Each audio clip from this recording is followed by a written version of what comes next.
within a network, you've got a range of different organisations who are all trying to work together, and particularly in a peer networking context, you're trying to get groups of people to offer their time and services and their knowledge to each other to strengthen a collective objective.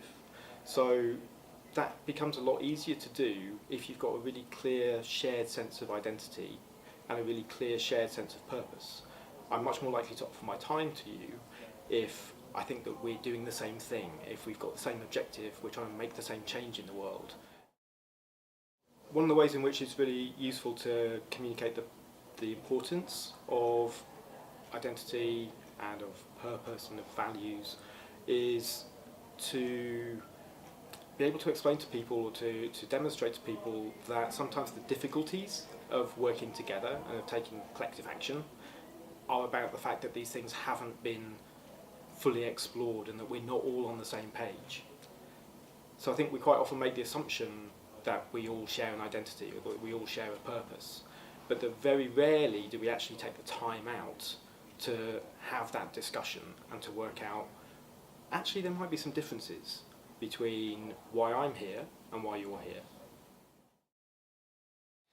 So I think once a group of people or a network have done a workshop around purpose, identity and values, then there's a real sense of shared endeavour, and it breaks down some of the barriers that might stop people working well together. And so I think identity is one thing, why are we all here? But purpose, why are we all here? What's the change that we're trying to make in the world?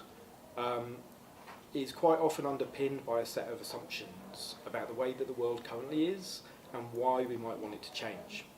And once we've brought those out into the open and we've got a real sense that actually, yeah, we do share that view of how the world is, then we can really move forward together.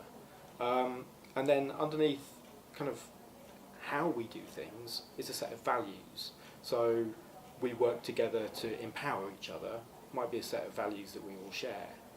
Once we understand that, we know how to work together. So we know who we are, we know why we're doing it, and we know how we're going to go forward and do it. The what it is, the project will then flow from that.